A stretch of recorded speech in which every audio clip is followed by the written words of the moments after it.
Hello students, today we will read the poem Hawk Roosting. It is a poem by the poet Tad Hughes.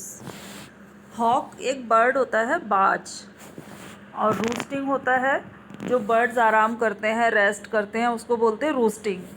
तो ये poem एक hoc के बारे में, एक बाज के बारे में जो कि रेस्ट कर रहा है, आराम कर रहा है, और उस समय उसके मन में क्या थॉट्स चल रहे हैं खुद की सुपीरियरिटी के बारे में, वो सब इस पोएम में बताए गए हैं। तो ये एक मोनोलॉग है। मोनोलॉग क्या होता है? जब एक ही कैरेक्टर हो सीन पे और वो खुद ही अपने थॉट्स को एक्सप्रेस करता रहे सोच कर या बोल कर, दैट इज़ मोनोलॉग।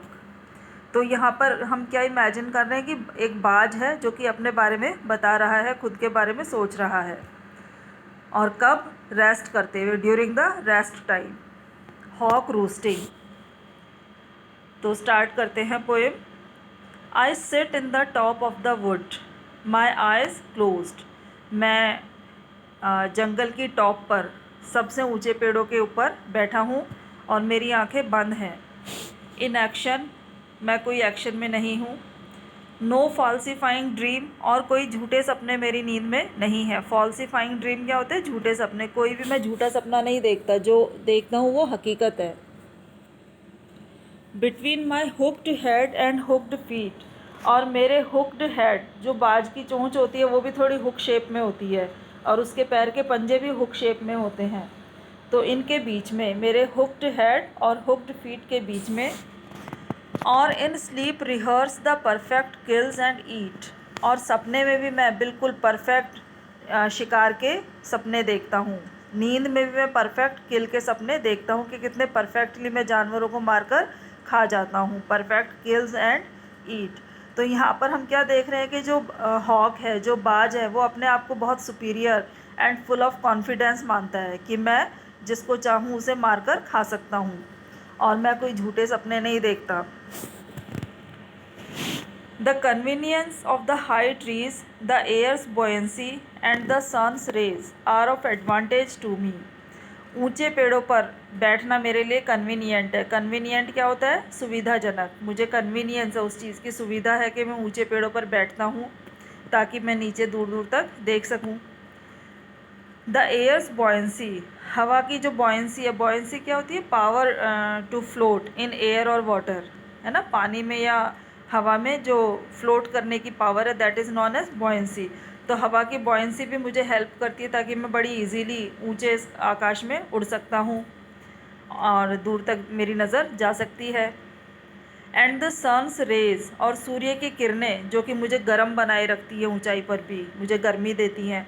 ये सब चीज़ें मेरे लिए एडवांटेज है। इन सब का मुझे फ़ायदा मिलता है। किस किस चीज़ का?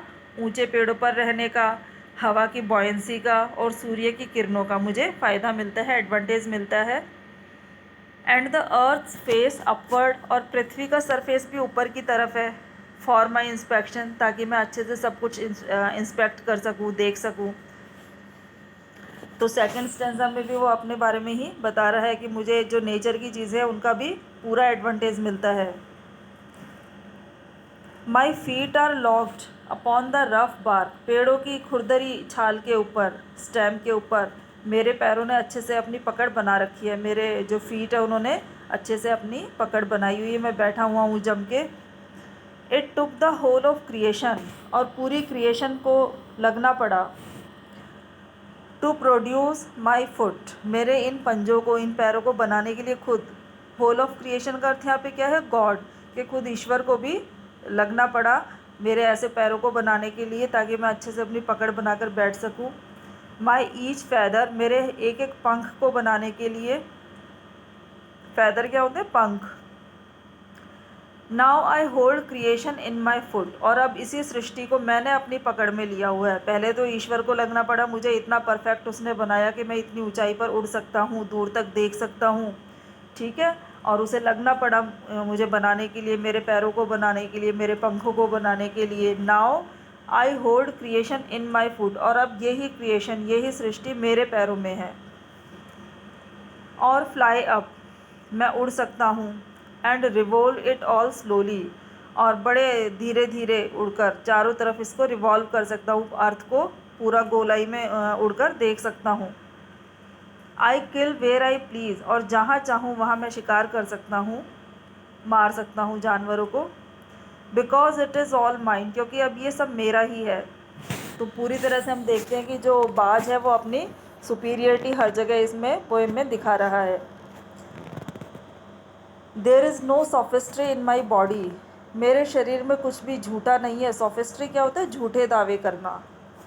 तो कुछ भी मैं झूठा दावा नहीं करता, मेरी बॉडी बिल्कुल शिकार करने के लिए ईश्वर ने खुद परफेक्ट बना के भेजी है, कोई झूठा दावा नहीं है इसमें।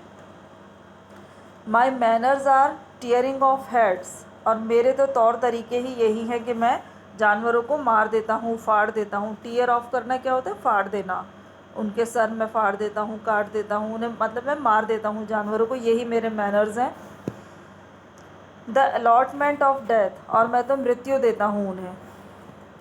For the one path of my flight is direct, क्योंकि मेरी उड़ान का तो एक ही सीधा रास्ता है। फ़्लाइट क्या होती है? उड़ान। कि मेरी उड़ान का तो सीधा रास्ता एक ही है, और वो कहाँ से होकर जाता है? Direct through the bones of the living, जो जीवित जानवर हैं सीधा उनकी हड्डियों में से होकर गुजरता है, मतलब उनको मारते हुए मैं निकलता हूँ। No arguments assert my right, और मेरे इस दावे के ऊपर कोई तर्क, कोई बहस नहीं की जा सकती। जो मैं कह रहा हूँ वो बिल्कुल सही है। आर्ग्यूमेंट्स करना क्या होता है? बहस करना, तर्क वितर्क करना। और माई राइट, मेरा अधिकार, मेरा दावा। जो ये बातें मैं कह रहा हूँ इनको लेकर कोई बहस नहीं हो सकती है, बिल्कुल सही है ये बात। The sun is behind me, सूर्य भी मेरे पीछे है। Nothing has changed since I began, और जब से मैंने जन्म लिया है, जब से मेरा सृष्टि में निर्माण हुआ है, तब से कुछ भी बदला नहीं है। My eye has permitted no change, मेरी नज़रों ने किसी चेंज की परमिशन ही नहीं दी है। मैं कुछ भी बदलते हुए देखना नहीं चाहता हूँ। I am going to keep things like this, और मैं चीज़ों को बिल्कुल ऐसा ही रखना चाहता हूँ जैसा कि अभी है। कैसी हैं अभी? मेरी सुपीरियरिटी है हर जगह। मैं जब चाहूँ उस जानवर को नीचे दूर से देख सकता हूँ, उसका शिकार कर सकता हूँ, मार कर खा सकता हूँ। ठीक है, तो मैं हमेशा ऐसा ही अपना डोमिनेंस बनाए रखना चाहता हूँ। तो ये एक अपनी पोएम हमने छोटी सी पढ़ी। टेड ह्यूज़ इसके पोइट हैं, और इसमें हॉक अपना मोनोलॉग पेश कर रहा है। बताया ना मैंने, मोनोलॉग क्या होता है? जब एक ही कैरेक्टर अपने थॉट्स को एक्सप्रेस करे अकेला बोलकर, दैट इज़ मोनोलॉग। तो मोनोलॉग फॉर्म में ये पोएम है। इसे आप अच्छे से पढ़ लें, उसके बाद आगे फिर नेक्स्ट क्लास में आगे करेंगे।